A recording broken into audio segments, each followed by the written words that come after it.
MLS Aces Podcast, episode 182. This is your host, Tom Sweezy. Producing Vaughn's getting his first test at being producing. How are you, bud? I'm doing good. That was the worst countdown ever. What happened? I don't know, man. It wasn't great. It was me typing a tweet. It was no energy behind the tweet. This is where really Jason and Sam's energy of dancing was really the best. As you can tell, just said it, Jason and Sam not here with us.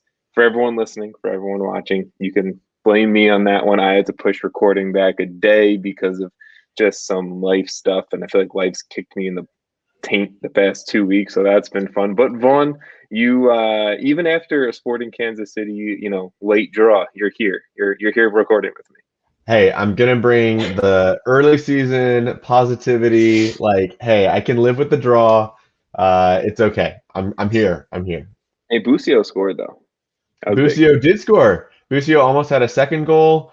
There were some good things for a really wide open game. So I told you before, like, ended in a draw, probably deserved a draw. I'll move on. Yes, it's fine. So, kind of, if you're listening to the podcast, if you're listening on drop day, it is Saturday. It is, we're in the middle of MLS week 2 at that point. Again, my apologies for a little bit of the late drop there. But we're recording after, game 1 of the week 2 season. So, SKC Orlando, we just saw that kind of 1-1 draw. So, we're going to try to not let that taint our mind, but I mean, it's going to be in the back of our mind that Busio probably should have had a brace, and that game was a good one. There was a lot of offside goals, but we'll move past that. It's another episode of the MLS Aces podcast, so that means I kind of have to run through all of my show notes. And first of all, this episode is brought to you guys by Added Time Outfitters. Vaughn, you're familiar with Added Time Outfitters. We love Added Time Outfitters here at MLS Aces, and we all love the beautiful game just as much as Added Time Outfitters does as well. We spend countless hours watching it, tweeting about it, talking about it on podcasts, talking about it with each other. We have a private chat where we talk about these games. For the most part, I feel like we touch on at least every single MLS game that goes on. But we all have our favorite memories that are tied to those games and tied to our favorite teams when history is made. Moments like Liverpool's miracle in Istanbul or Celtics' 2-1 triumph over arguably the best Barcelona side ever. These are the moments that kind of keep us coming back for more. And really, you can carry those moments with you all the time. Added Time Outfitters create soccer-inspired wristbands that let you wear those moments on your wrist.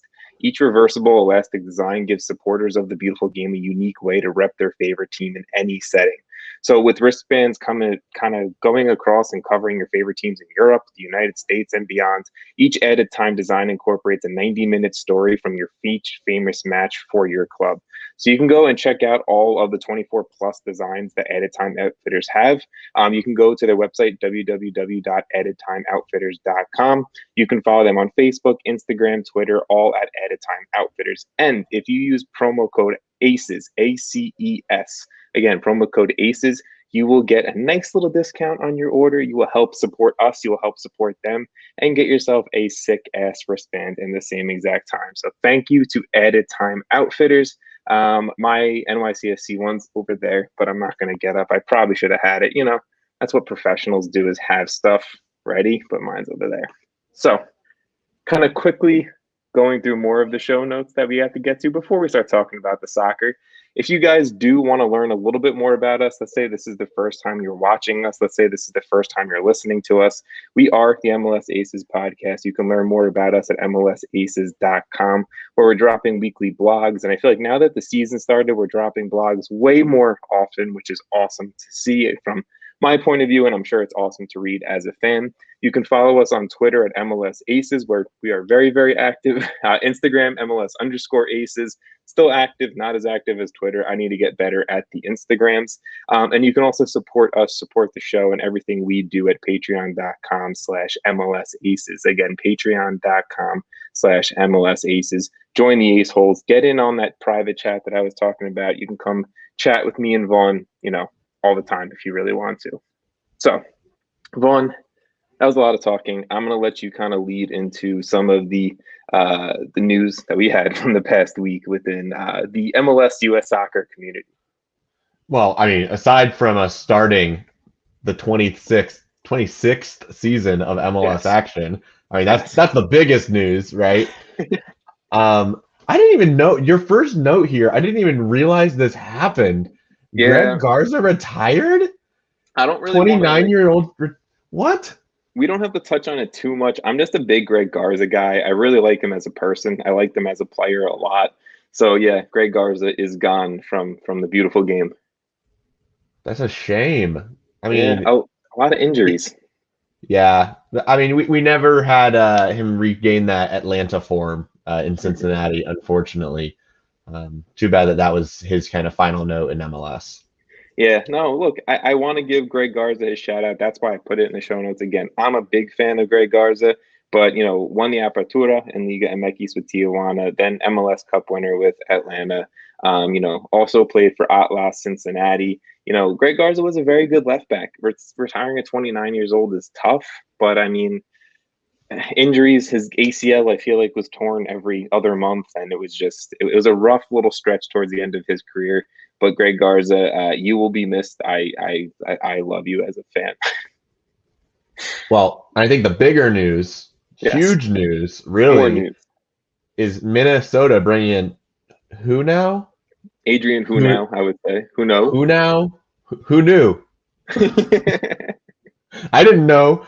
I have no idea. I've never seen the guy, but from the sounds of it, he's going to be a really, really good striker for Yeah, Minnesota United. I mean, they went from no strikers at all to now they've got a Ligue 1 striker to pair with a Boca striker, right? Like and Juan Agudelo.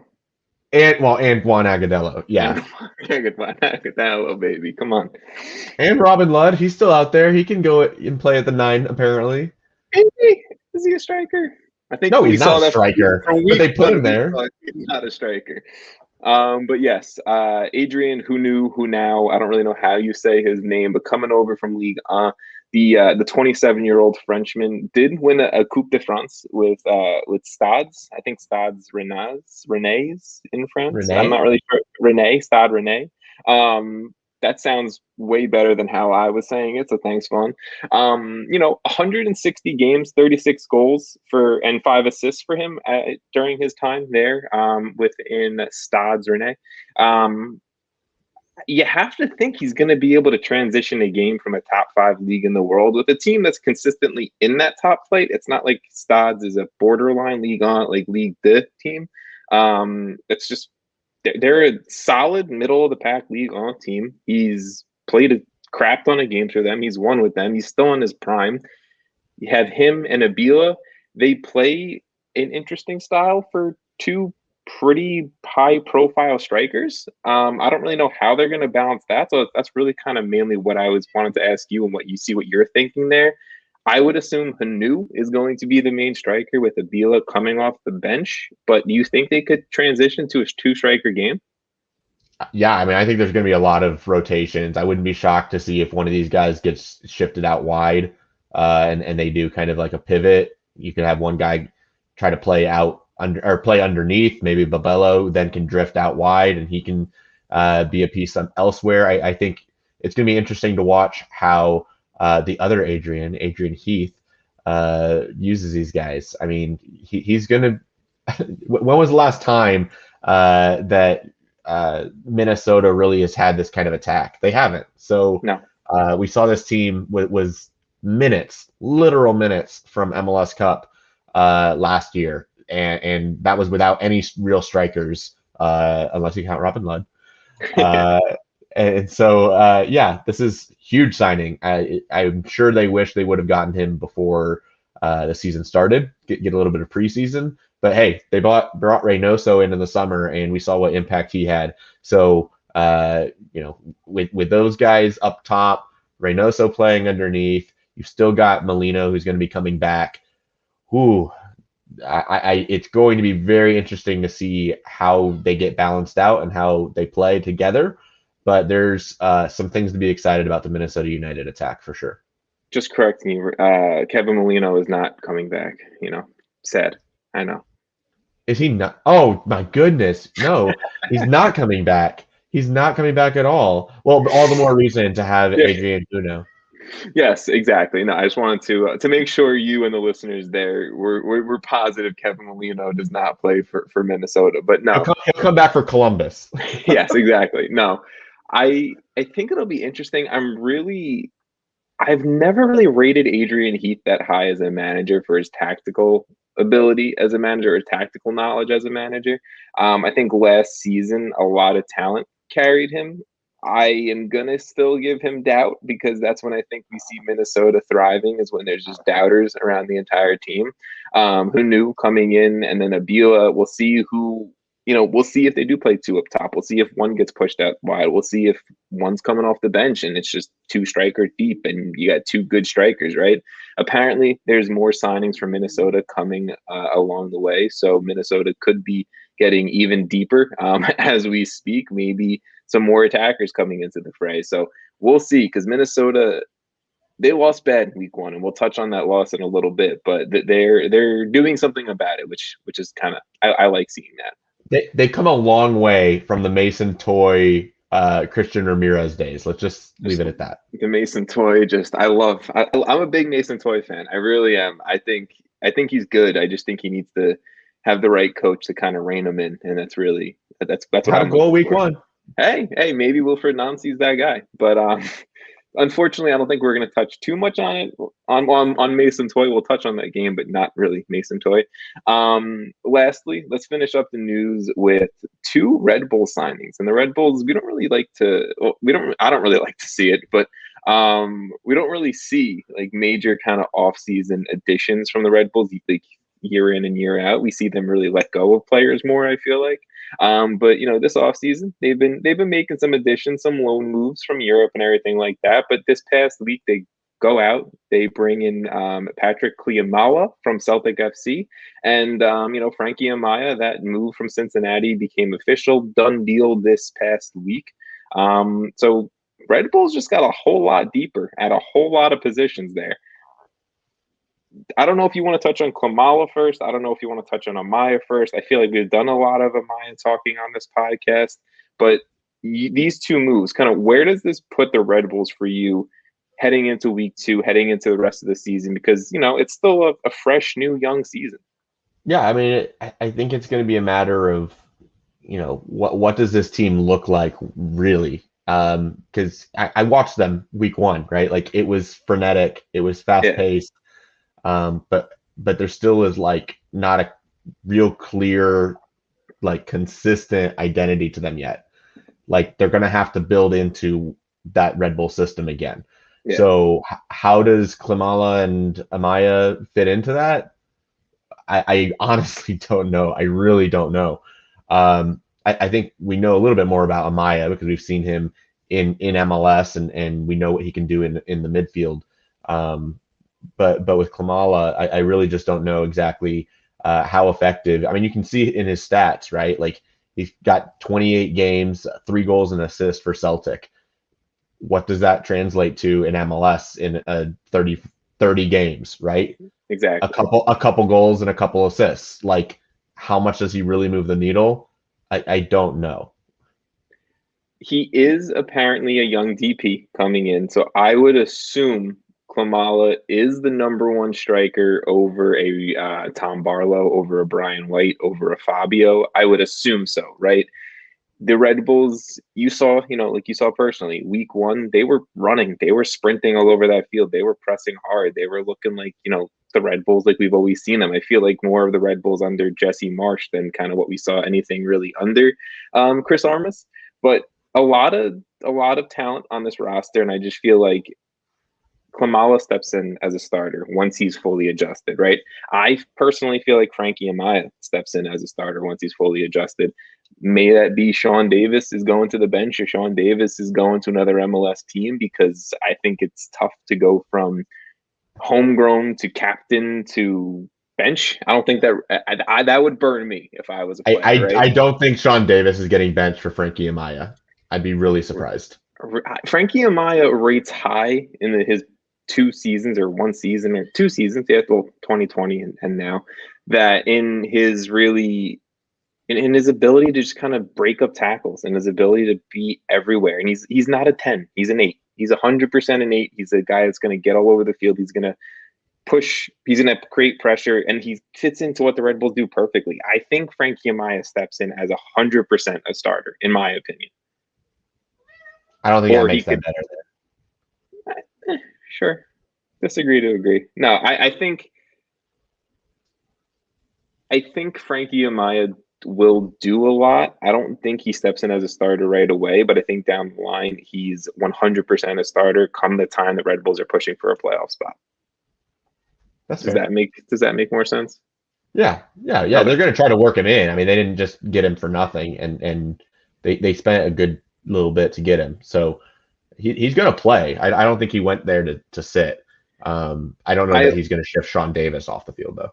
I also am curious to see, if it was like promised for Amaya that like this is like your jumping board to Europe. Like Frankie Amaya has come out publicly stating that he wants to play for the national team. He wants to have that jumping board to Europe. He feels like he's that good. And I agree. I think Frankie Amaya is a very good player that was just stuck in a very shitty situation with Cincinnati the past 2 years.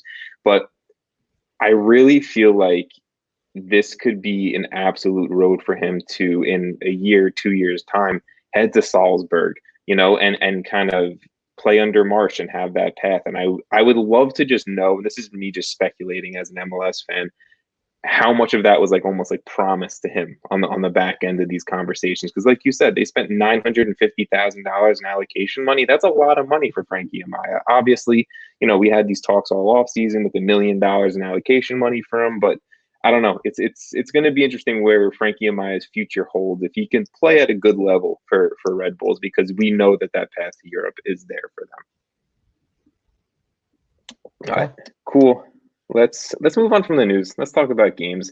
Week 1, like you said, Vaughn, was the introduction to the 26th season of Major League Soccer. It was awesome. I don't really think we're going to touch on Houston and San Jose too much, but from a game that I feel like wasn't super hyped up from the first game of the MLS season, we saw goals. We saw big goals. We saw a lot of awesome moments. And I was excited just from so many storylines in that game, the storylines that led into later that night, all of the games the next day and Sunday as well. So, Vaughn, I think we should probably go chronological order, if that makes sense. We're going to skip over Houston's 2-1 win over San Jose. Shout out Tab Ramos and shout out Tyler Pasher. Those are just pretty much the two things I wanted to say. I'm a big fan of them too. But let's go into the Seattle Sounders 4-0 win over Minnesota. A lot of people here within MLSAces, we do a weekly pick 'em game, and a lot of people, I can see it on my side because I track it, picked Minnesota. A lot of people picked Minnesota. A lot of us were also down on kind of Seattle and everything, and the Seattle without Ladero is also pretty big. In week 1, they did not have Nicholas Ladero, but didn't go the same way. I feel like a lot of us were picking. Raul Ruiz-Diaz with the brace. Christian Roldan looked very good. Will Bruin was stepping into spaces and creating. What did you see from this game, and who kind of really, I feel like outside of Ruiz-Diaz, right? Because that guy just scores like crazy, arguably the best striker in this league. Who really kind of stood out to you in week 1 for the Sounders? Oh, for the Sounders, for me, it was absolutely, without a doubt, Christian Roldan. He had an incredible week. If he keeps playing like he did in week 1, he's going to work himself into the best 11 conversation. He was dynamic. He was involved. He was getting way more involved in the attack. He had to fill in for a lot of that Ladero workload. He was buzzing all over the place. He was making them tick. And people are going to talk about the 2 goals for Ruiz-Diaz. They're going to talk about the golazo from João Paulo.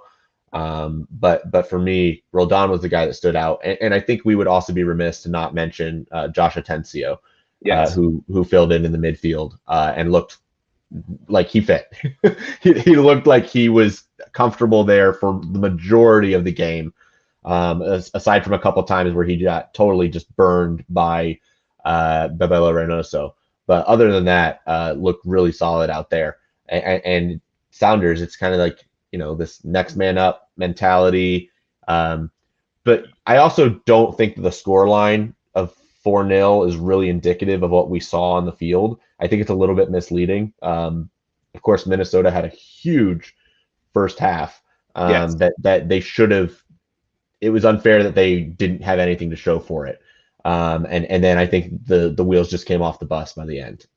If this game was replayed 5 weeks from now, I wouldn't have been for nothing. I agree with that. I think that that's also a big storyline of this game, right? That Minnesota, if just looking at the scoreline, looking at the stats, if I had never watched this game, I would think, wow, Seattle just killed it, right? When you looked at this game and you looked at especially the first half, they Reynoso was flying, right? Like Reynoso was creating. He looked like he was ready to set everyone up and put away a few himself. And he was just by far the most exciting player on that field in that first half. Then the Joao Paulo wonder goal comes, things start kind of falling apart a little bit, and the second half happens, right? But Reynoso looked like Reynoso of last year in that playoff run once he started finding his form, and I think that that is going to be key, especially with this new signing from League and who knew, or who now, and I'm going to keep probably saying it wrong until we hear it from someone who says it right. Once Abila gets fully fit and he's healthy, because once Abila subbed in, he was shooting from the moment he had the ball touching his feet, right? Like Abila was ready to put one away in his debut. Didn't happen, but if he keeps on getting chances like he had in this game against Seattle, he will be scoring a lot of goals within Major League Soccer because he looked very, very good and kind of building up to the hype. So obviously Minnesota lost, and I don't want to keep, just talking about Minnesota in a 4-0 loss because Seattle, like I said, it came in with a lot of doubters and they proved a lot of people wrong, especially without their best player. So I definitely want to give Seattle some hype. And Josh Atencio, like you said, Vaughn, I feel like all we've been hearing about youngster wise for the Seattle Sounders, or maybe the more general MLS fan has been hearing about Danny Leyva, Danny Leyva, Danny Leyva. Danny Leyva is a very good player, but people were kind of overlooking or not really doing that deep dive into Josh Atencio. Josh Atencio beat out Danny Leyva to start this game in central midfield for the Sounders, and Josh Atencio, for whatever it's worth, made my team of the week, made the MLSAces team of the week on the bench. The guy was passing very well. Yes, he had a few moments where Reynoso ran past him, but for a teenager starting against an ex-Boca player who's an absolute dominant force in this league, you'll take it, right? He got into plenty of challenges. He made plenty of tackles.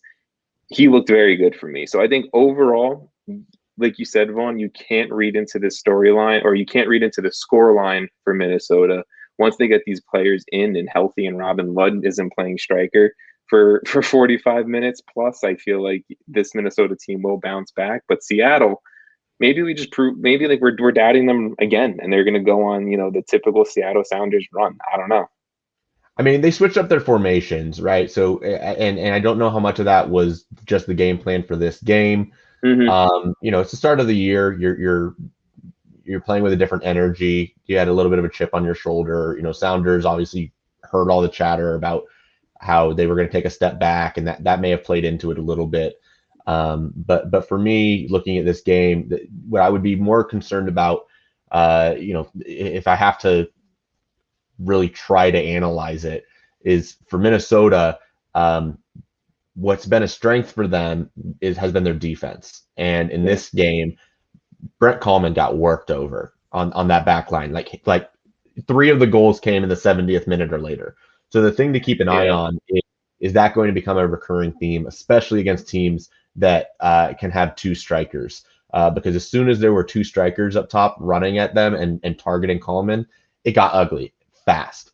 I don't know how much of that was just early season, your legs, aren't there yet, and you're getting burned. How much of it was Ladero's just really good and Seattle was more fit going into the game. I don't know. But if I'm a Minnesota fan, that's the one thing that you got to keep an eye on. If that becomes a recurring theme, the narrative may have to shift a little bit for the Loons. Yeah, and I mean, look, Michael Boxall, I felt like had a decent game at center back playing next to Coleman. Obviously, we know Eichel Parr is out. Bakaya Dabasi, I think he's out for a little bit longer as well. So I'm interested to see if he try someone else at center back, whether it may be like Yuka Raitala being an MLS vet. The guy's been around for forever, who can play a little left back, play a little center back, play a little right back even. Maybe it's Callum Montgomery. I know he was getting some Canadian Olympic shouts this summer. Nabi Kibaguchi, I'm pretty sure that's the super draft pick they had this year, who a lot of people were talking high on. So they have options at center back, even with Opara and Dabasi out. I'm interested to see if Coleman gets the boot for one of these guys. Unfortunately, I think that's just what's going to happen with them. But anything else you want to touch on in this Seattle Minnesota game one? Nope, I think that's it. All right, let's move up north then. Well, I mean, actually, I guess down south if we want to get real technical about it. The Canadian Classique in Florida, in Orlando. Totally the most iconic spot to have the Canadian Classique. But Montreal going up against a TFC side that just beat Club Leon and moved past in CONCACAF Champions League and all of that. And a big 4-2 loss hung on that TFC side that had a lot of those same players starting, that had a lot of those TFC youngsters playing and getting minutes as well. Vaughn, I know I'm going to let you start this one because I know, you definitely said something in our group chat or you said it on Twitter that I really agree with. But do you believe in the Montreal or I almost said Montreal Impact, the Club de Foot Montreal hype? Yeah, no, I don't. I said that it was Club de Foot Fool's Gold was I think the term I used. Don't buy into it. Don't buy into it. This was a trap game. TFC was playing their third game in 10 days. Half of their starting roster wasn't out there. There's no Pozuelo. There's no Josie. I don't really trust Armas and what he's trying to do with Michael Bradley playing in a more offensive position. So for me, this game, it went off the rails really, really early, right? Like Montreal getting that early goal. What was the third minute for Mason Toye? And I'm going to throw this game aside. Like to me, this game was not indicative of what either of these teams are really going to be. I think there's still some real concerns about Montreal and their ability to do this game in and game out. Of course, it's great, right? Like last year, they only had 4 wins, I think was what that was. So they're already up to 1. That's a good start. They're a quarter of the way there. But do I think that Mason Toye, Romel Kyoto, and Georgi Mihailovic and Victor Wanyama, like their top 4 players, are going to all score week in and week out? No, I don't know that any of them are going to be in that 10 to 15 goal range. And so it's not going to continue at that pace. I think that they were playing a team that definitely had tired legs. And it just, I don't think we're going to see it that often. And also the 2 goals that they conceded, once again, I'm saying kind of throw it out, but Waterman was really, really rough. He was really rough on the 2 goals that Montreal conceded. So I'll just leave it at that. See, Joel Waterman, I had a very mixed feeling on his game. He obviously was the one that gave up the PK in the box that Arrow Jr. first missed, and then on the VAR replay, Marky Delgado took over on the second one and put away the PK, right? And Waterman also was to blame, but so was also the 5 other Montreal defenders that were letting Richie Larea just kind of dribble by them. I didn't hate Joel Waterman's game. I just think it could have been a little bit better. Like I would honestly, for that defense, for that back line in this game, I'd give him one of the better players in my opinion. Like I would want to throw out there, but he did have his poor moments. Montreal, I'm not super believing in them. Obviously, they're going up against a lot of guys who are not game in and game out MLS quality starters. They're going up against a lot of guys who, like you just said, Vaughn, came off a short week against Leon. Michael Bradley having to kind of maybe adjust with a lot of these guys playing different roles. Marky Delgado, Richie Larea, like veterans of this squad kind of having to step up. And Richie Larea is fantastic. I just want to say that. Like he is such a good fullback and getting up into the attack and whatever he does. I'm a big Richie Larea fan. But this TFC squad was just tired. You can tell the lack of depth really was just hitting hard on this squad. I hope they're fully rested for their CCL games coming up this next week. That's all I really have to say. I hope that there is some sort of a plan and they can pull off another magical upset in CCL. But I'm starting to doubt it after seeing kind of how shot they looked, especially in this game. And really, a guy like Luke Singh, Jacob Schaffelberg, guys like that who did look good in CCL, really just kind of, it looks like some early minute, kind of just heavy water on those legs early. But for Montreal, can we talk about the Victor Wanyama poster on Michael Bradley though? Just that's where two guys who European fans know of fondly, European fans know of highly, right? Victor Wanyama, Michael Bradley, two guys who played at the highest levels in Europe, and Wanyama just dunking on Bradley. It was like the MLS equivalent of that Shaq poster where he just straight up dunked on him and like went right through him and was like, "Eat it!" Yeah, like it was.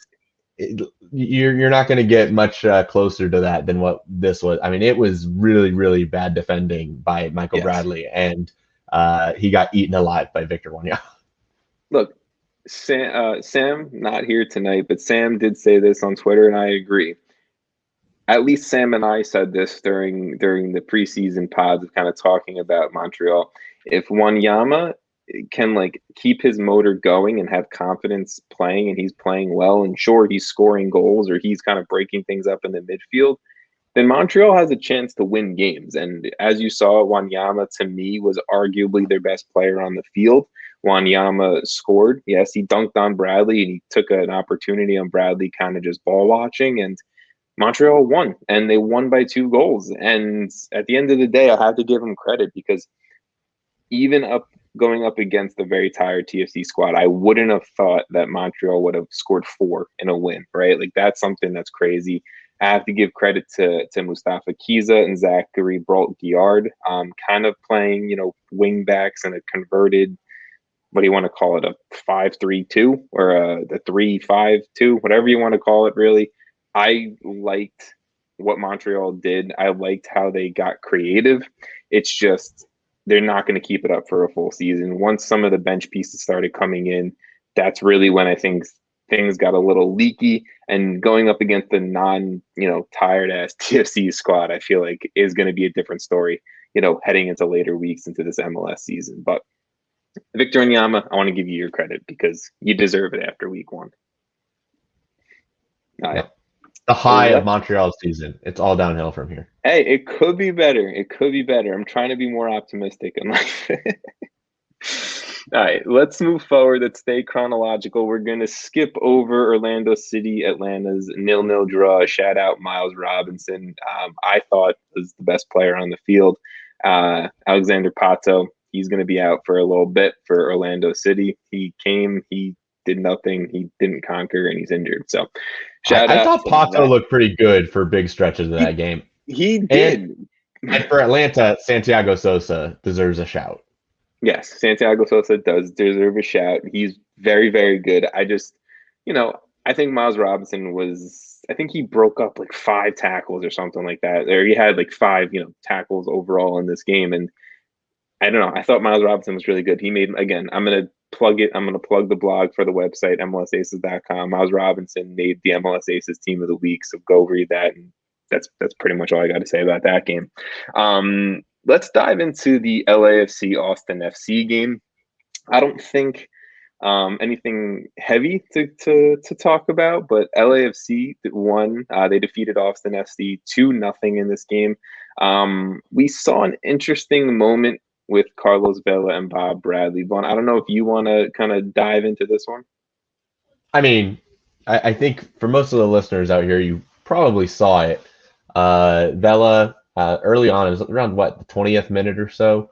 About he went down, came up a little bit limp, signaled towards the bench with one hand. It wasn't clear if he was just needing some help, just a trainer to look at him, or if he was asking for a sub. But Bob Bradley definitely thought he was asking for a sub, and ultimately took him out of the game, to which Vela was not pleased. Pretty demonstrative, being like, what's going on? Like, I'm fine. Like, I'm good to go. Why'd you just sub me off? And good thing is, with the MLS live in-game interviews with managers, we got a pretty quick response from Bob Bradley, and he was able to kind of raise his hand at that time and say, yeah, that may have been my bad. And ultimately it was his bad. If you haven't listened to Bob Bradley say it's his bad, like, that might have been my fault. Bob Bradley just gives the perfect audio clips for MLS fans to just sit back and enjoy, and I love it. I really do. That was the most exciting thing out of this game, was Carlos Vela getting pissed off because he got subbed off because Bob Bradley made a mistake, even though Vela looked like he was kind of signaling, like, come get me. LAFC won. They didn't do it in fantastic fashion, but at the end of the day, they did 1-0 at home. And Austin, there's pieces there where I feel like could be good, especially after game one, but it's game one of their, of their career. It's game one of their franchise ever. On the road, they're going to be on the road for a bit. I like some of the pieces. Alex Ring, just shout out my former NYCFC captain, best player on the field. Alex Ring is just so good, and that's all I really have to say about this game. He was a monster. Pochettino looked really good. I think he's going to be MLS good. Daniel Pereira, first overall draft pick, he looked good. The midfield was the best part for Austin. Yeah. The goals are what the big concern is can you finish them? And of course, you're playing up against a very, very good LAFC side. I don't think the league wanted this game, on Fox, on national TV, to ultimately lose your MVP in the 20th minute and Diego Rossi late scratch ahead of the game. So probably not the way the league wanted to see the game go, but also the result finished the way I think everyone pretty much expected. Yeah, exactly. Pablo Cisniega, I do want to mention this news for LAFC fans. Pablo Cisniega, obviously your starting goalkeeper week one. He is most likely going to remain your starting goalkeeper. Had a very amount of good key saves in this one against Austin, but Kenneth Vermeer, he has mutually agreed to terminate his contract with the club. Vermeer was getting, he was getting some of those starts, or he was getting all the starts in CCL last year, a few months ago when LAFC was still making CCL runs. But he was getting the starts there. Now Cisniega comes in with Vermeer gone, and we'll see how Cisniega can do, kind of being thrown into the starting goalkeeper fire. He had some good moments last year when Vermeer wasn't playing too well, but he also had some moments that were a little bit of maybe a John Pulskamp, I want to call it. But that's really kind of the update on the LAFC news there. We really buried the lead there. We really all the other moves, and we pushed Vermeer all the way there, and we never even talked about Super League. Oh shit! Yeah, we'll touch on. I want to hear your Super League thoughts at the end. We'll close out the pod with the Super League. Yeah, I kind of forgot that Vermeer was news. I don't know. I wanted to touch on it during LAFC, but we talked about other news. This is how professional we are over here. Well, theirs was a late Friday. It was a Friday news dump. They really did. They made sure it was so not major when Vermeer was brought up. So yeah, it was very odd the way they dropped it. They dropped it in the middle of a game too, right? It was not the ideal time to be like, hey, former Eredivisie starting goalkeeper in the league's gone. Okay. That was really literally a year ago, people were talking about him as a possible goalkeeper of the year candidate. Yeah. Right? Like that was the hype around Vermeer, and he never really was that. His best performances came in CCL against Mexican teams. Yep. His worst performances came against the Real Salt Lakes of the world. It's just it is what it is. It's odd, but Vermeer, again, same like Pato. He came, he didn't conquer, and now he's gone. Well, Pato's still here, but just I don't know for how long, especially with an injury like that. But Let's move forward. Quickly, just going to mention some score lines as we get into some more games we want to dive in deeply on. DC United, we got the first win in Losada's tenure with DC with a 2-1 win over NYCFC. Dallas Rapids, that was an exciting 0-0 draw. That was a that might have been the worst game from week one to me was Colorado Dallas. Kellen Acosta, I do want to say shout out, stepping in at left back and playing a very good left back for Sam Vines not being there. Again, MLSAces team of the week. Check it out, MLSAces.com. Sporting Kansas City, your boys took care of business 2-1 over the Red Bulls. Even Caden Clark scoring a little bit of a pretty nice goal for him, but SKC coming back and taking care of business there. On the road. On the road win. Going West Coast, East Coast. That is a thing that's tough to do in MLS. Well, and I just want to throw this out as a sporting fan, right? Like we know two of their results now. They only have 3 games, I believe, against the East, like this entire year, right? So they already have 1 win and 1 draw against Red Bulls and now Orlando. So positive start for them. Yeah, no, that's a very good start. That's why we're talking to you when you're bringing in the SKC fans in there. I like it. This was a very interesting game to me. The Chicago Fire, New England Revolution 2-2 draw. I don't want to really dive too much into it, but the Fire looked like the Fire of last season, just coming out of the gates hot, looking like the best team on the field, and then just quickly fizzling out and just taking all the pressure. Robert Beric with a goal and an assist. He had a very, very good game. Luka Stojanovic. Stojanovic. There you go. Thank you. That's rough for me. I'm having a day with names. I'm gonna just call him Luka because it's what's on the back of his jersey. But I really like him. Like the Fire. I don't know. The Fire found an absolute gold mine in Luka because the dude had the MLS assist to lead to Beric's first goal. His pass leading into that goal was beautiful. If you haven't watched the highlights of that game or watched that full game, go back on ESPN Plus and watch that because that was amazing. And then he had the second goal in the game for the Fire. Unfortunately, things kind of fell off later on down the road for the Fire again, but that's Chicago Fire 2020 leading into Chicago Fire of 2021. And the Reds, I think, Bruce Arena said it perfectly. They'll take a point on the road, right? At the end of the day, you got to be happy with it, especially in week 1. But let's dive into Hell is Real. We got that week 1. Honestly, I think still one of the worst names for an MLS rivalry in the league, but here it is. Nashville 2, FC Cincinnati 2. Yvonne, I'll let you take this one to start. Kind of what were your thoughts overall about this game, because I have some takes. I mean, it felt a lot like the Chicago New England game, right? Like FC Cincinnati, probably the team that people weren't as high on, came out, got the goals. Obviously a great start for their 2 big signings for Brenner and Lucho. Rucho, as everyone's referring to it now. Matarrita, your boy from NYCFC, he had a great showing in his first game. I think he had an assist and was involved in both goals. So, for Cincinnati, they're scoring goals, which is new. That's different. And it looked good. Still allowing them, though.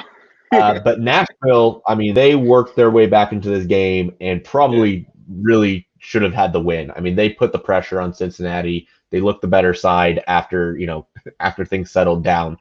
But yeah, for this game, I don't know. Those were my thoughts. It's like, good for Cincinnati, progress. For Nashville, they'll probably be disappointed ultimately. But a draw is a draw. Take the point. It's not a loss. Move on and see where we get. We saw the best 20 minutes in FC Cincinnati's MLS history in this game. Best 20 minutes ever. Lucho scoring. Lucho's slicing and dicing in that midfield. Brenner steps up for a PK. He puts it away. Gets some confidence for the brand new young man from Brazil, right? And the defense is kind of holding up. They're holding possession. They're pushing Nashville's defense, especially with kind of the defense we saw from Nashville last year. Joe Willis looked frustrated as hell in the early going in that game, but then it just seemed like 70 minutes of absolute Cincinnati holding on for fucking dear life in that and in the rest of that game. When your goalkeeper is making 11 saves to keep you in a game, that's not good. Teton made the team of the week for me for MLS Aces because he made 11 saves to hold the draw in week 1. But your goalkeeper should not be doing that. If your goalkeeper should be having like 3-4 saves and like 2 big saves in a game. That's it. 11 saves. Teton, I think TT, as FC Cincinnati fans call him, had to make 11, like most of them big saves in this game. And I will give him all the credit in the world, but Nick Hagglund is not the answer. Tom Pedersen, I think, was the other center back. He is not the answer. They are still waiting on that kid from Ecuador, Valencia, to come in and to start. And I think he might potentially be making the 18 this week. But I hope that kid's damn good. I hope he's Walker Zimmerman level. I hope he's Aiko Para level, because Cincinnati just needs someone on that back line to just get in front of a shot, to just step in front of someone with the ball, to apply some pressure, because goddamn, the offense, fine, 2 goals early on, sure, but they still scored 2. But the defense, holy shit. And I know we have a lot of FC Cincinnati supporters that listen and follow us, but it's going in the right direction, but goddamn, it's still painful to watch. You just said they need someone like, Walker Zimmerman or Aiko Para, the past 2 MLS Defender of the Years. Like, yes, they need all the help they can get on the back line. Like, they need. They don't need somebody at that level. I hope Valencia. I'm not great with last names tonight. I hope he is to a level of coming out of South America that we've seen from Jesus Murillo, from one of these guys that LAFC Seattle are signing, that are very good. I didn't purposely mean to name the last 2 defenders of the year, but it would help. It would help, right? Well, and this is also like, eventually when I get this like producer thing down, this is the part where we'd have like the little game show music that's like, for Randall Leal, shot or cross. Like that equalizer. Which was it? Was it a shot or was it a cross? 1,000% a cross, but it goes in, man. Doesn't matter. Doesn't matter. That was vintage on Pullman 7v7. Ask anybody I play sevens with. That is vintage, like, ringer material goal. Nobody's expecting it. Always gets that dip. Gets into the upper 90. Hey, look. There was a point last year, heading into last season, where I feel like, and I could be wrong, and if this person ever listens or watches, I apologize. David Goss from Extra Time, I want to say he called Randall Leal a top 5 international player in CONCACAF. Want to say that. Someone on Extra Time said it. I want to say it was Goss, but again, I don't know that he's that high. I don't know that Leal's that high. He is very talented. I didn't realize how young he was too, but you get in a goal, it still goes in, right? It still all counts the same, and you get an assist from him in week 1. He's starting off the season pretty good. I would like to look at him to continue to maybe carry the load a little bit with Yonder Cadiz getting into it, and their other DP winger that they signed. I can't think of his name right now. He didn't play week 1, I don't think, because I think Wheel did, but Randall Leal, I have to give him the credit. A goal and an assist. I'm happy to see it. Yeah. All right. Let's move on. Hell was real. That was fun. Not really. Let's move on to maybe the game that took the storylines from all of week 1, and we'll definitely talk about the big storyline at the end of the game. But let's talk about the game first. Inter Miami, LA Galaxy. I almost called him David Beckham. I just wanted, David Beckham was just imprinted right here, and I couldn't think of the Galaxy's name. The Beckham Bowl. David Beckham hosting the LA Galaxy down in Miami. Tom Brady's in the stands watching. Like, this game brought all the celebrities out. Miami's supporters were going nuts. Maybe not COVID safe, but we'll this isn't a COVID podcast. This is a soccer podcast, but it was a good game. It was a very good game. A lot of questionable goal calls and non-goal calls, but at the end of the day, we saw a Chicharito brace. We saw Gonzalo Higuain get on the board, also an assist for him, and we saw the Galaxy pulling out a win on the East Coast on the road, 3-2. What did you think of when you were watching this game? How was your overall thoughts on this game? To be frank, through most of it, it was a pretty ugly game, right? Like, it wasn't pretty soccer. I was watching it and I was like rooting for Team Chaos. Like I wanted this to be like a 7-7 game that was ending 7v7. Like I just wanted it to be this like bloodbath. Yeah.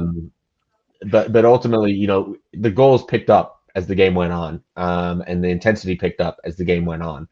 And I we've got to talk about Chicharito, right? Like, yes, the dude got the brace, and he got he was impactful. he matched his entire goal total in, you know, just a couple minutes. What was it? 9 minutes apart. His 2 goals came. Yeah, I think so. Yeah, so he had a real good stretch there, but he was much more effective once they went to that 2-striker system, and when he was able to be the fox in the box. Like, just they were like vintage Chicharito goals, right? Like, just get in there, find space, and just get on the ball when you need to get onto the ball. And if the Galaxy get that consistently out of him, it's going to change their ceiling big time. Who would have thunk that Ethan Zubak was the key of unlocking Chicharito? Like, who would have thunk? You know, just throw Ethan Zubak on the field, throw a big body out there, and Chicharito's going to get you a brace. That's the plan for Vanny. I mean, come on. He's going to have to stick with it now. Yeah. But really, I think you said you were rooting for Team Chaos in this one, a 7-7 game. You know, in realistic terms, I think we got that for the most part. I was rooting for Team Chicharito. I'm not going to say I'm sitting here and I love the LA Galaxy, but after what we saw all of last season from Chicharito, the struggles he had, the clear frustration he had on the field last season, to everything he's been posting on social media this offseason of him working his ass off, posting, you know, videos talking about mental health and leading into how, you know, of an important season this was for him. You saw some frustration early on as well when he was kind of able to put a shot away and didn't, and maybe teammates weren't playing the right ball. But that first goal, when you saw that ball go in the back of the net, you just like, you could see on TV live, like just see it. The second goal, his reaction was even better. We were all Team Chicharito this week.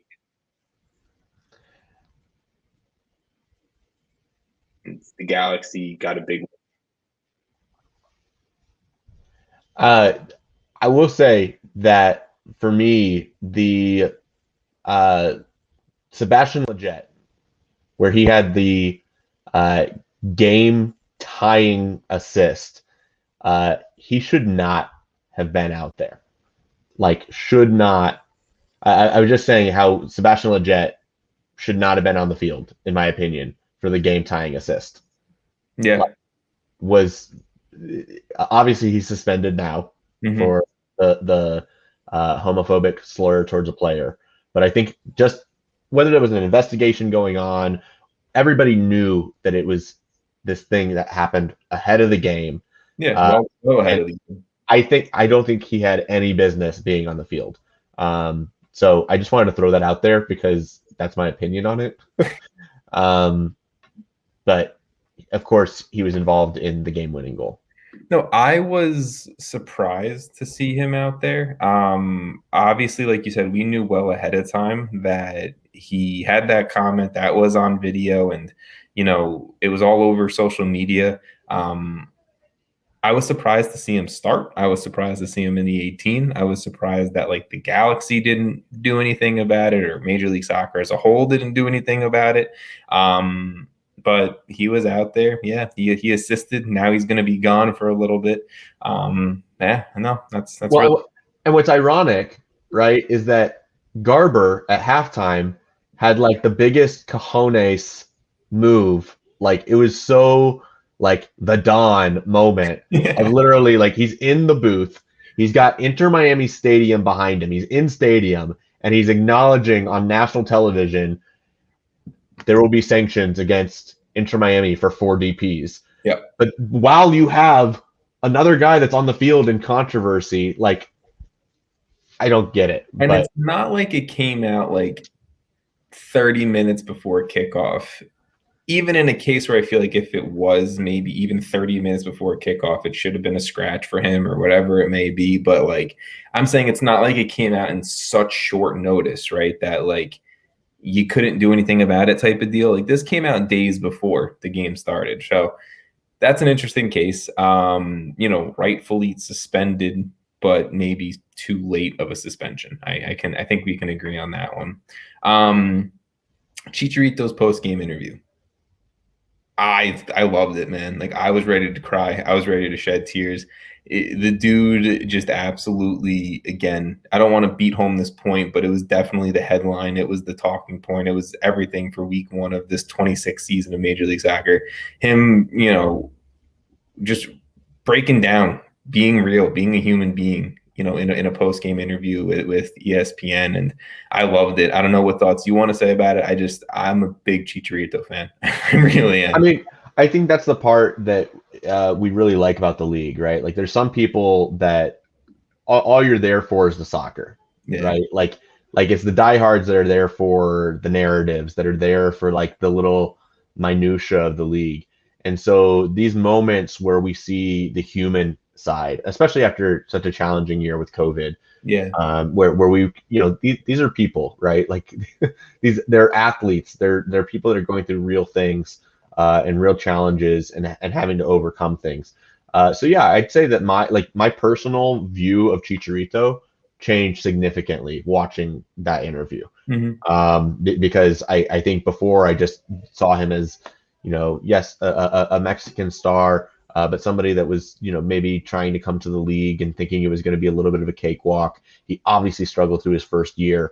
And you saw now that heart. You see that he cares. You see what it really means to him. You see, what is deeper than just, hey, yeah, Galaxy versus Miami Beckham Bowl. Like that's great. Like we can talk about those sorts of fun things, but at the end of the day, these are those little nuggets that really make the league very rich. I feel like we're going to do this every single week, and I'm totally down to do it every single week. Over under 10.5 goals for Chicharito this season. Oh, come on. I think he goes over. I think he goes over because, what is that? That's 33 games for him to get 8 more. And he's going to take 10.5, 9 more. Okay, 9 more. Does he probably do that? Yeah, I think he gets a goal every 3 games. Okay. I mean, look, I want to see it. I do. I just feel like every single week, like we heard it tonight, Stu Holden talking on FS1 saying if he gets under 10 goals, it's still a failure of a season for Chicharito and all that stuff. I just feel like his goal total is going to be even more of a talking point this year than it was last year, because last year was just an absolute dumpster fire of a Galaxy season, where this year Greg Vanny's in there, the retro kits are back, they're making some signings. Like it's different, it feels different, right? Or maybe we're hoping where it feels different. I think the big thing that's going to be interesting, and I think people have talked about, like for Chicharito, is his streakiness as a goal scorer, right? And I think that's true for a lot of strikers. Is you have your hot and your cold times. Could I see him going the way of like Diego Rossi, where he breaks out like 7 or 8 goals in like a 4-game span, and then just goes silent for like 2 months, and then all of a sudden is back at scoring goals? Yeah, I could totally see something like that happen for Chicharito. Yeah, no, and so could I. No one can be, not everyone can be Daryl DK scoring goals for Barnsley. Really, I mean, not everyone can be. Speaking of that, I know this wasn't in the show notes, but I want to, throw it this way. Is Daryl DK a $20 million striker for you? I personally don't think so. No. And I know that's probably not popular. I think that the league. We heard that. Like right? The state of the league, all the stuff that Garber's been doing, right? He's posturing to try and get $20 million for 100%. DK. And don't blame him. But do I really think that him just like muscling off Champions League defenders and playing that disgusting style of soccer is going to translate to Premier League and other strikers that are at his age getting 20 million? No, I don't think so. I think DK is very good. I think that for the league, it would be very good for him to make that move. But do I think he's genuine? Like, I don't know if even like at the end of the last year, were we even talking about him as like a $5 million? No, we weren't. So no, but that is the beauty of Daryl DK, that the dude comes out of Virginia, has 8 goals in his rookie season in MLS, goes on loan, and I think I don't remember who's, again, this was someone from Extra Time saying this. We don't even thought there wasn't even a thought that when Daryl DK went on loan to Barnsley, it was anything else than the MLS CBA is not decided. They're just wanting to get him some minutes. A championship team was interested. Let's get him over there, right? Now he has 9 goals in 16 games, whatever it is, maybe less games than that. And EPL teams are looking at him. I think he could be like lower EPL quality if my realistic side of my brain is talking, right? Like lower EPL quality. I think he could start play in the EPL. He's still so young. But then there's part of me that's like, yo, the big 6 are calling. Let's get him in there. Like, come on, man, you baby. Like that's there's the two parts of me. There's the but my opinion is he needs to be playing, right? Yes. Like whatever he does, he has to go somewhere where he's on the field making an impact. Yes. If he goes to Premier League, he is not a starter. He's just not. He'd be training with very good teams, but I don't think he is a Premier League starter. And I don't know he could jump in and do that right this second. Could he maybe go to Serie A and play as a starter for a couple of those teams? Yeah, he probably could there. But I don't know. I don't have that feeling about him. Once again, it would be fantastic for the league. It would be fantastic for Orlando. But I think I quit. I'm in the market for buying a house right now, right? Yeah. Like right now, the housing market is insane, and the Daryl DK market is insane. You would be buying him at his absolute peak. I think that there are going to be teams that try to wait off, and maybe a year from now they go in and they don't have to pay the $20 million. Look, but I don't disagree with you. I just like playing devil's advocate for podcast, for show's sake. Yeah. Daryl DK, game in, game out, week in, week out, excels past his expected goals rate in a rate that 90% is unsustainable.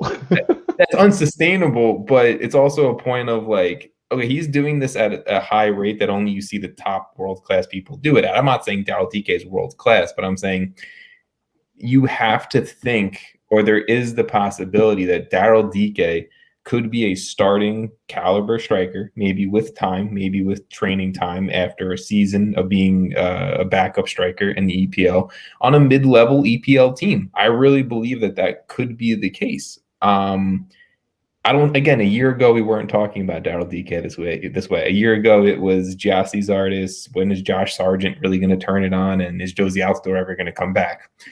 Those other 3 questions are still there. Josh Sargent has turned it on, but Daryl DK has also thrown himself into the middle of the picture as well. So from a national team point of view, I liked Daryl DK scoring for Barnsley in the championship. He's pushing Barnsley into a promotion playoff spot. I love seeing that. But I just want to see Orlando get the payday. I want to see DK get the move for himself. I want to see, another MLS product just doing something big and kind of putting us on the map too, because that helps.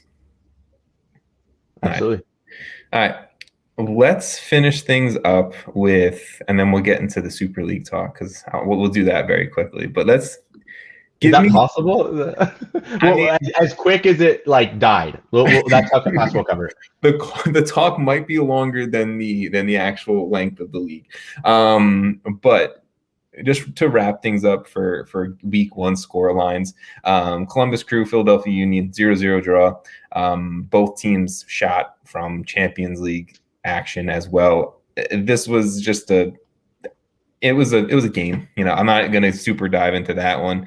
Whitecaps, they pulled off the 1-0 upset win over the Timbers. Again, Timbers coming off of Champions League action as well, but Lucas Cavallini scoring a goal on a corner, then proceeding to absolutely destroy an expensive ass microphone behind the net as well. So Lucas Cavallini, El Tanque, La Tanque. My Spanish isn't good, but whatever. He was a tank and he just killed a mic. That was pretty much the whole joke that I was trying to line up there. So, Vaughn, give me a team that after week 1, heading into week 2, your stock is up on, and give me a team heading into week 2 that your stock is down on. I would say my personal stock is up on the Galaxy, because I think if they get that side of Chicharito, that's pretty huge. Mm-hmm. So I would say my stock is up on them. Team that my stock is down on. From week 1, that's hard. I mean, I don't know. There was a team that really way underperformed at TFC, I guess, maybe. But I told you, the Loons, I'm not expecting that from them. Maybe here, San Jose. I'll go with San Jose. Okay. They got worked over by Houston, and I know I spoke very highly of La Trophies. It was not great. If I'm going to be honest, was not great. Was not great. So yeah, I'd say stock up, LA Galaxy, stock down, San Jose Earthquakes. If I had to pick a stock down, I would say San Jose as well. But just not to repeat and kind of talk about another team real quick. FC Dallas is my stock down. For some reason, I'm always high on Dallas, but didn't get a lot in this one. Franco Jara kind of looked like the Franco Jara of last year as well, and that's not great for those counting at home. They need something to happen. They need something for a spark plug for me heading into week 2.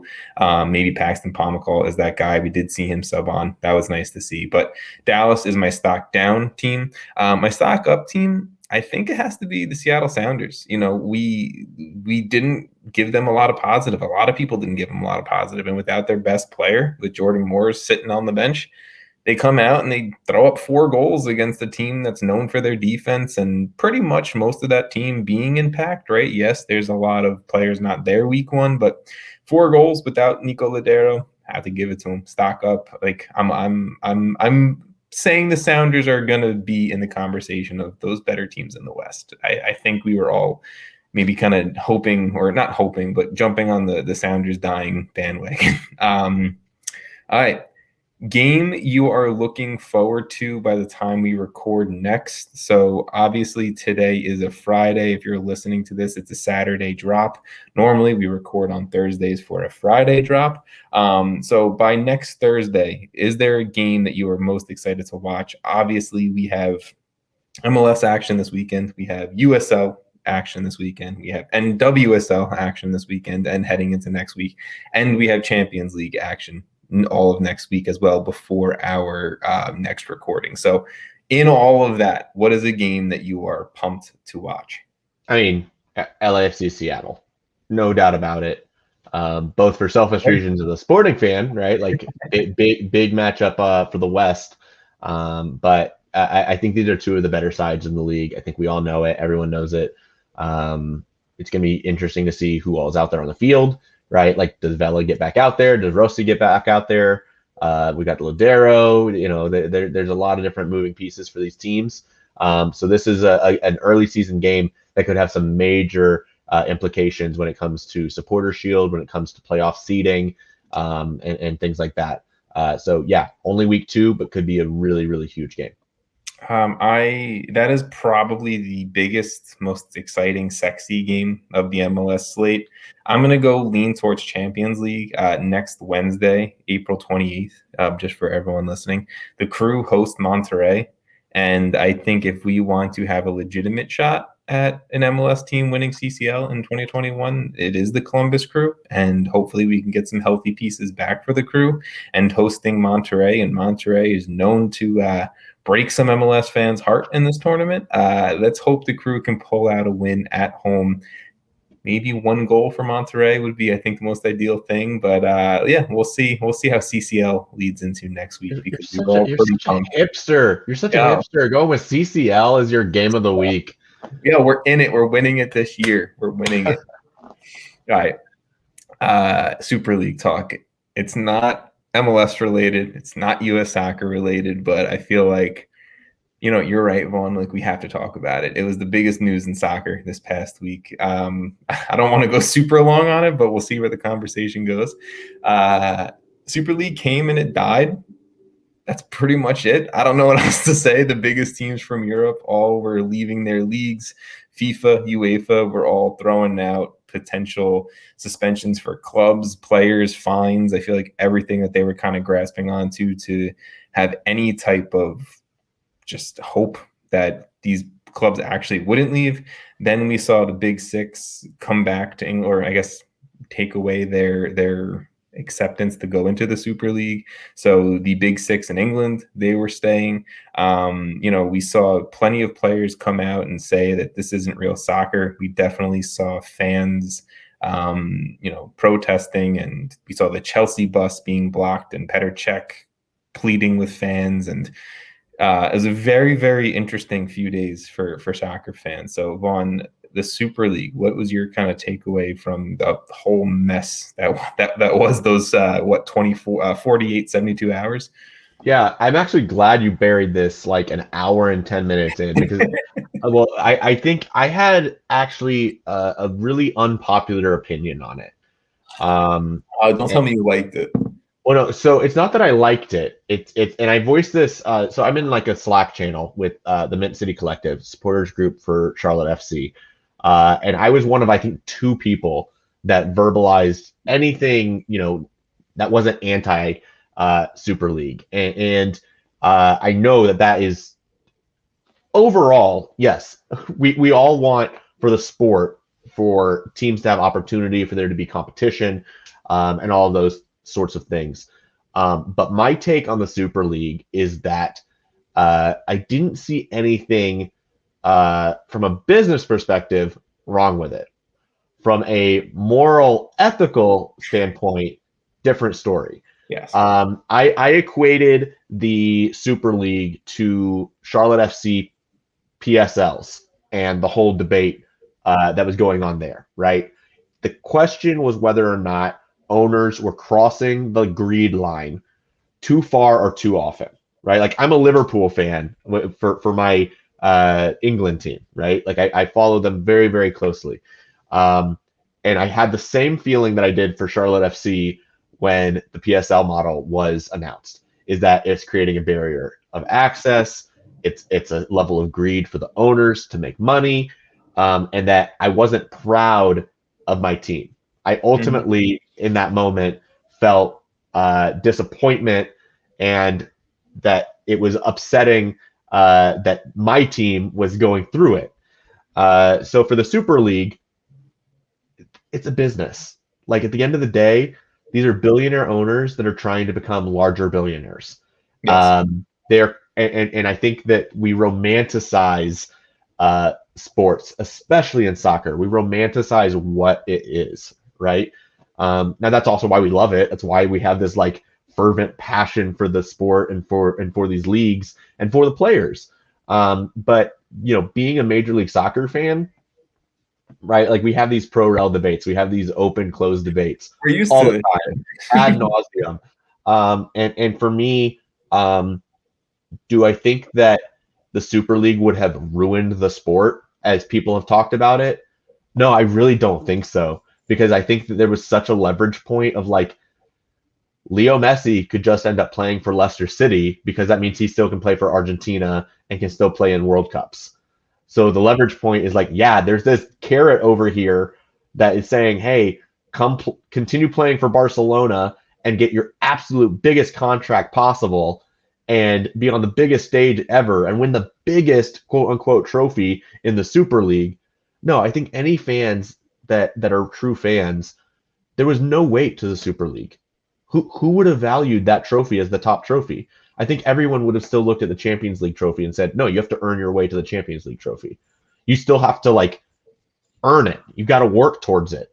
And there's like history there. The Super League trophy, it would have carried no weight, none whatsoever. I agree and disagree with that statement. I feel like, let's say Super League took off, right? And let's say the 2021-2022 season was the first year that we would have had a Super League season. And it was the biggest clubs in Europe. It's every big name. Fuck it. Let's just say PSG joins and Bayern somehow joins and Dortmund somehow joins. And it's the biggest soccer clubs you can think of in a season. There's going to be that hatred towards it for next year, for the year after that, for the year after that, for 5 years down the road.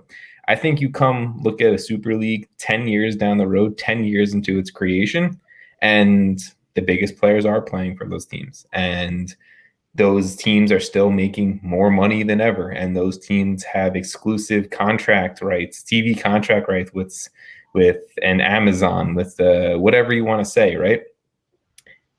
I think that becomes the biggest trophy in like a decade's time from its creation. I think in the beginning, the pain is like, the cut's fresh, the wound is fresh and it's going to sting and we don't want to see it. But at the end of the day, people are going to watch it. At the end of the day, it is going to attract eyes and people are going to pay attention to it. It's just going to be in that decade's time, in that 15 years. Oh, Jesus. In that 15 years time. No, that's when. But I think that's the point, right? Like Liverpool 15 years from now is not necessarily the Liverpool it is today.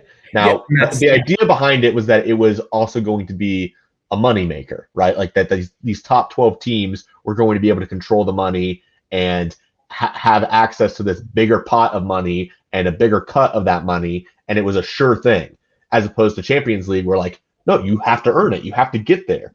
You have to qualify and you have to consistently perform well to get there. It's not a sure bet. It's not a sure thing. So that's where I think it would have failed, right? Like you would have ended up with those players that just at the end of the day, they're going to want to play for their national teams. They're going to want to play for their local clubs still.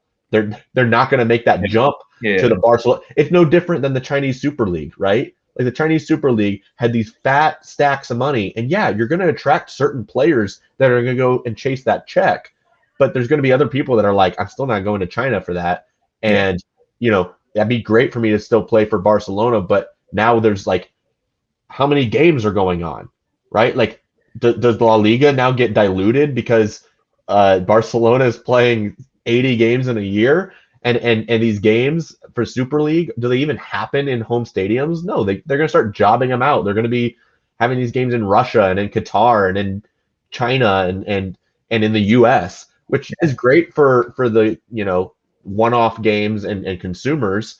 But I don't think it would have held weight. I don't think it would have carried. And I think that's why I had that stance that I did, was like, those owners have every right to try and make the most money, like it's a business. Yeah. But I think that ultimately they went about it all wrong. It would have fallen flat on its face. So like, more power to you. Go for it. Nothing wrong with the Super League. Go try it. You're gonna regret it.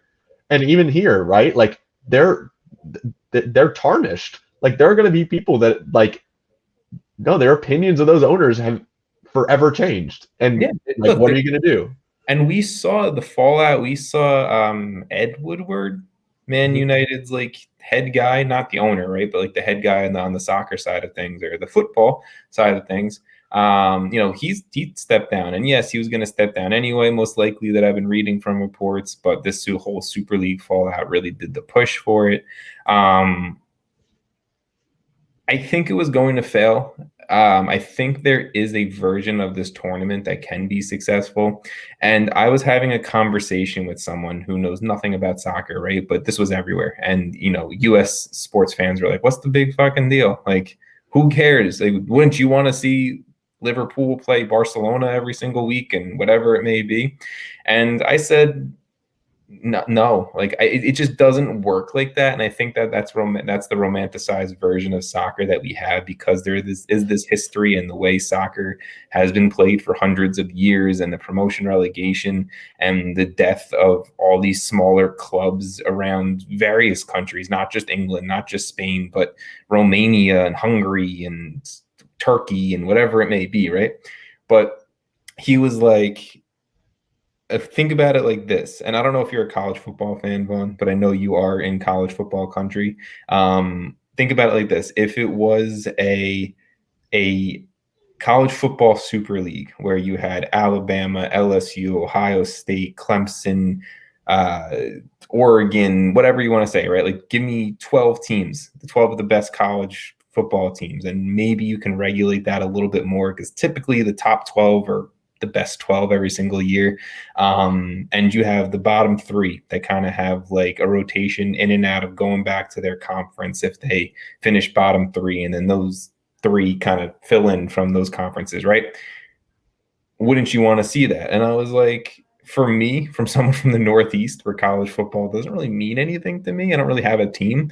I said, sure, like that would be cool, but college football to me doesn't have that same history, romance, passion that you get from soccer, that you get from European. Well, and I think also NCAA, they artificially do it too, right? Like, yes. I'm a huge fan. I fell in love with watching Boise State in their like heyday, where they were like running over people with Kellen Moore. Right? Yeah, they lost like 2 games in like a 3-year span. Yeah, and they couldn't earn their way into a championship. And we just saw like University of Central Florida goes 2 years undefeated. I think they were talking about on allocation disorder, right? Like, there's still those schools that you can have continued success and it doesn't get you there. Like, it doesn't matter. Notre Dame, 3 games. They're always going to be there because of the gold helmet, because they're Notre Dame. That's it.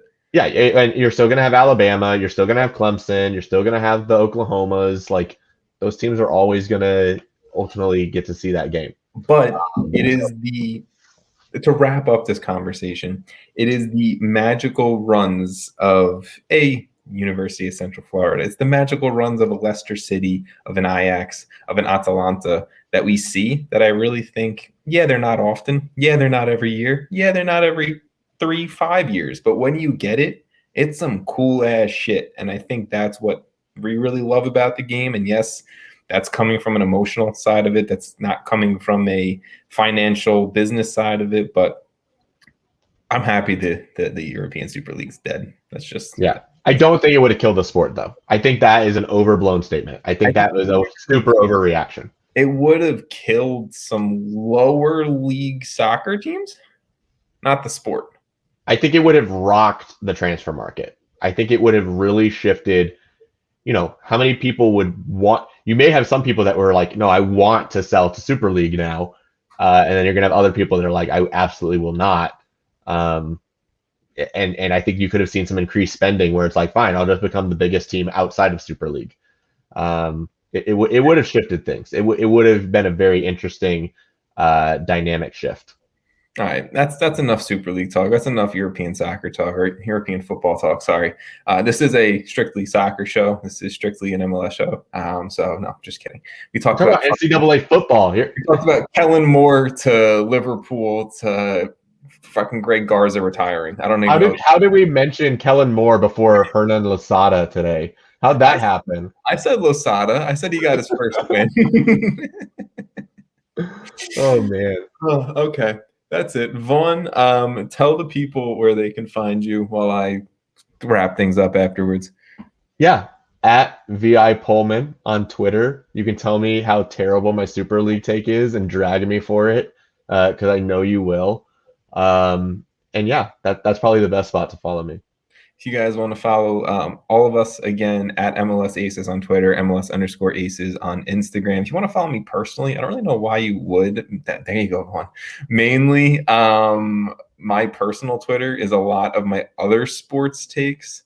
Vaughn, I see your face. You're looking at all. You don't have it in here. I'm doing the producer work. I need to work on the producer stuff. Yeah, again, just you and me tonight. I'm okay with it. We're just vibing doing this. But yeah, if you want to follow my personal Twitter, it's at Tom Sweez, TomSweez. Mainly, I tweet everything non-soccer from there. So if you want to get some takes on the Mets, Jets, and Knicks, it's pretty much where you're gonna find there. But yeah, that's pretty much it. Follow at MLSAces on Twitter. Follow MLS_Aces on Instagram. If you guys are watching on YouTube or you're watching on Twitch, make sure you leave a follow there. I think once we get to like 100 followers on Twitch, I'm going to do a jersey giveaway. I'm thinking I'm going to do that. So we're at like 6. So there's a little bit to go. But hey, if you want a jersey, then you got to follow to be, up for it. That's the word. Vaughn, thanks for coming in clutch. Jason, Sam, again, I will apologize to you guys live on stream that I had to push the recording off a day, but enjoy week 2 of MLS soccer. And until next time, guys, we'll chat some more soccer and less Kellen more next episode. Peace.